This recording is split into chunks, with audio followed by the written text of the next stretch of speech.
The Battle of Hoa Moc was the most fiercely fought action of the Sino-French War, at heavy cost. Colonel Giovanni Nolli's 1st Brigade of the Tonkin Expeditionary Corps defeated forces of the Black Flag and Yunnan armies blocking the way to the besieged French post of Quang. Background: the French capture of Langsam in February 1885 and the Langsam campaign allowed substantial French forces to be diverted further west to relieve the small and isolated French garrison in Quang, which had been placed under siege in November 1884 by Liu Yongfu's Black Flag Army and Tang Jingsong's Yunnan Army. The siege of Quang was the most evocative confrontation of the Sino-French War. The Chinese and Black Flags sapped methodically up to the French positions, and in January and February 1885 breached the outer defences with mines and delivered 7 separate assaults on the breach. The Quang garrison, 400 legionnaires and 200 Tonkinese auxiliaries under the command of Chef de Bataillon Marc Edmond Dominé,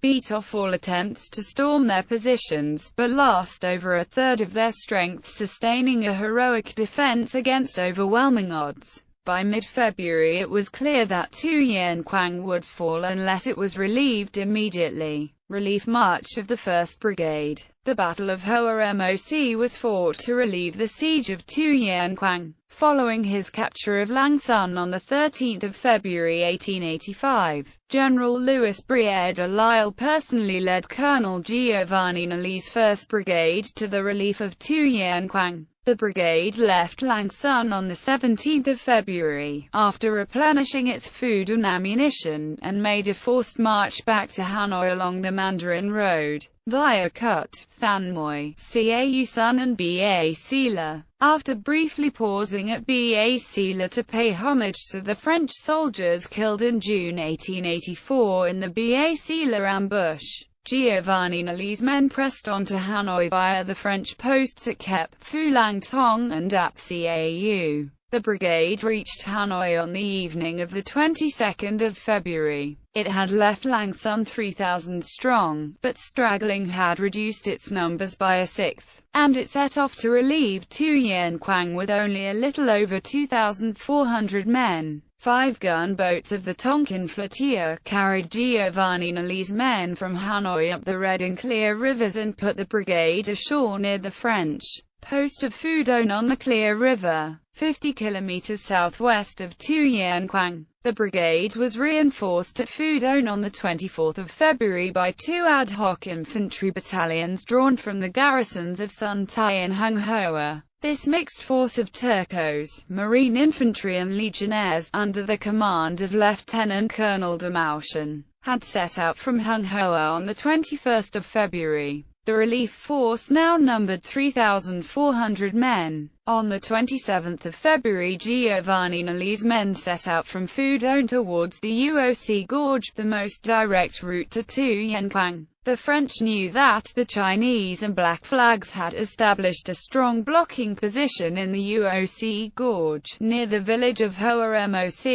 In theory, the French column could have avoided this blocking position by advancing northwest along the Songche River and approaching Quang from the west. Briere de Lisle and Giovanni Nolli considered the possibility of making a flank march to bypass the Hoa Moc position, but rejected it. If the column marched inland from the Clear River, it would lose the support of the gunboats. It would also be exposing its rear to a potentially devastating counterattack by the enemy troops at Hoa Moc. It would be advancing through unknown country, along paths reported to be bad. Finally, whichever route the column took, it would not get to Quang without a battle. Even if the flank march succeeded, the column would still have to fight its way through the Yunnan Army's siege lines around California, Lan or Phu and Bin, and these were reported to be as well defended as the Hoa Moc position. Brigadier Lyle and Giovanni Nulli, therefore, decided to advance directly on Quang through the Uoc Gorge, forcing the defences of Hoa Moc. This was the route taken by Colonel Jacques Duchen's column in November 1884, before the Battle of Uoc, and the French at least knew the lie of the land. Giovanni Nulli told his men that he was leading them into known dangers by a known way. On the 28th of February the brigade crossed the Songche River and camped 5 kilometers below the village of Hoa Moc, at the entrance to the Uoc Gorge. There, as they expected, they found the route to Quang blocked by a strong Chinese defensive position. Forces engaged. Giovanni Nulli's reinforced 1st Brigade consisted of 7 infantry battalions and 2 marine artillery batteries. The French gunboat flotilla was unable to ascend the Clear River as far as Hoa Moc, despite the utmost efforts of the gunboat crews,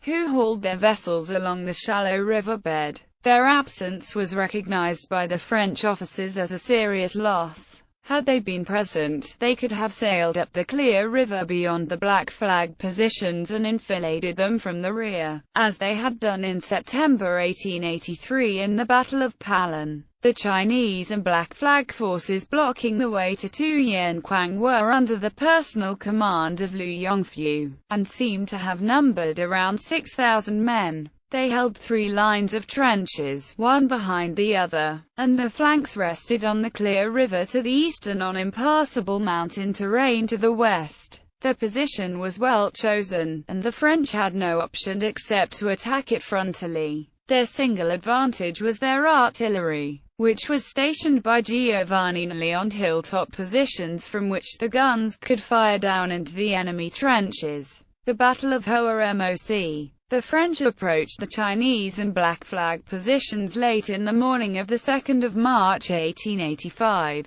The enemy flags were down, and the Chinese trenches appeared to be deserted. The French shelled the trenches but there was no sign of life, so Giovanni Nulli sent forward a platoon of Tonkinese riflemen to draw any enemy fire. The Tonkinese were met with a murderous volley at point-blank range that killed or wounded 20 out of 30 men. Having established that the Hoa Moc position was occupied, Giovanni Nulli attacked the left flank of the Chinese defensive line early in the afternoon. The first assault was made by Chef de Bataillon Comoy's Turco battalion. The Chinese exploded a mine in front of their trenches as the Algerians advanced, killing and wounding scores of the attackers, and the assault failed. One of the battalion's company commanders, Captain Roland S., was mortally wounded in the attack. A second French assault, in mid-afternoon, was made by Chef de Bataillon Mahias's Marine Infantry Battalion. The attack was met by accurate close-range rifle fire, and also failed with heavy casualties. Giovanni Nulli reinforced the attackers with Laminette's Marine Infantry Battalion, and a third and final assault was made. This time the French broke through, capturing a large section of the enemy's forward trenches. To distract their attention, Liu Yongfu launched a counter-attack against the French left flank, but it was driven off with heavy losses by the French reserves. Although the French had made some progress in the afternoon's fighting, the casualties had been disconcertingly high, and it was not clear whether the brigade was strong enough to break through on the following morning. According to Lieutenant Huguet of Laminette's Marine Infantry Battalion, both Brigadier Lyle and Giovanni Nulli had been shaken by the ferocity of the enemy's resistance and were contemplating the possibility of defeat. The general-in-chief was sitting behind a bank, anxious, his head in his hands, surrounded by his staff, perhaps wondering whether he would have to retreat. Colonel Giovanni Nulli, who valued the life of the humblest soldier as dearly as his own, was pale and shaken as he watched the lines of blood-stained stretchers file past him, and kept exclaiming in a strangled voice, "My children! My poor children!" The bullets whistled incessantly in the close air, and the groans of the wounded men lying in the rose bushes, inside the bamboo groves, and against the sides of the enemy works, rose ever more distinctly. During the night of the 2nd of March, the Chinese and Black Flags made a counter-attack in an attempt to recover the trenches they had lost, but were met with the bayonet by Comoy's Turcos and driven off after vicious hand-to-hand fighting. On the morning of the 3rd of March, Giovanni Nulli brought up his reserves and ordered the entire brigade to assault the stretch of trench line still in enemy hands. The French infantry moved forward at the trot, then accelerated into a charge, expecting to be met by a volley at point-blank range. Instead, they found the enemy trenches deserted. The Chinese and Black Flags had evacuated their positions before dawn, leaving the way to Quang clear. Casualties. French casualties at Hoa Moc were 76 dead and 408 wounded. This was the highest casualty rate and the heaviest loss in a single day's fighting sustained by the French during the Sino-French War. The casualties included 6 officers killed or mortally wounded and 21 officers wounded.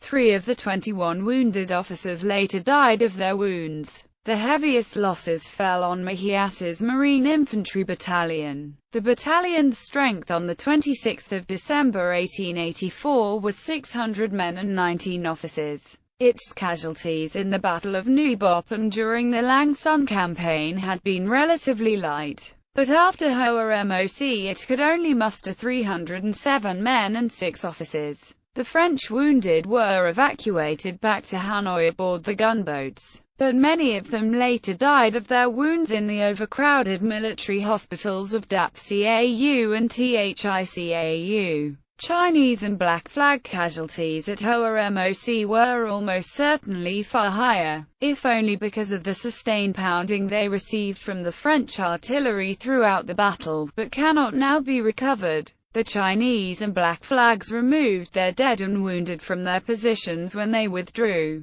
and the French made no attempt to estimate enemy casualties. Significance. Costly though it had been, Giovanni Nulli's victory cleared the way to Quang. The Yunnan Army and the Black Flags raised the siege and drew off to the west, and the relieving force entered the beleaguered post on the 3rd of March.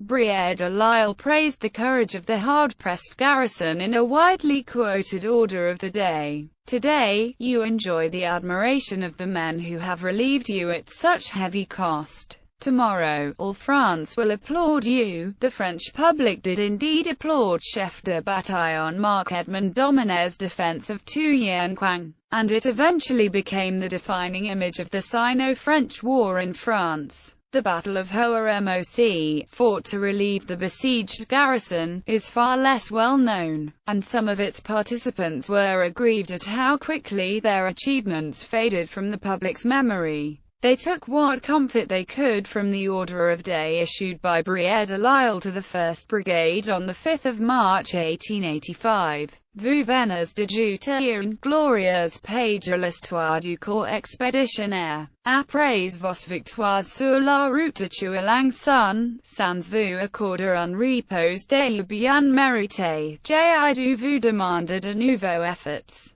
vous conduire de nouveaux dangers. Le entrain que vous avez montré dans vos belles marches de Langsam à Hanoi et sur les rives de la rivière Claire prouve que vous sentiez l'importance de vos nouvelles opérations. Le 2 mars, vous avez rencontré l'armée écoutée chinoise, descendu du Yunnan, retranché dans une série d'ouvrages formidables, sur un terrain d'une difficulté inouïe. L'ennemi a renforcé de tous les bandits de l'Uvinfoc, avait annoncé bien au qu'il vous barrerait la route de Quang, assiégé avec rage par lui, sans tenir compte du nombre de vos adversaires. Vous avez enlevé de vive force les ouvrages de Hoa Moc après une lutte de près de 24 jours. Le résultat a répondu à vos sacrifices, et, le 3 mars, vous serez la main des braves de l'héroïque garnison que vous veniez de gagner. Honneur à vous tous.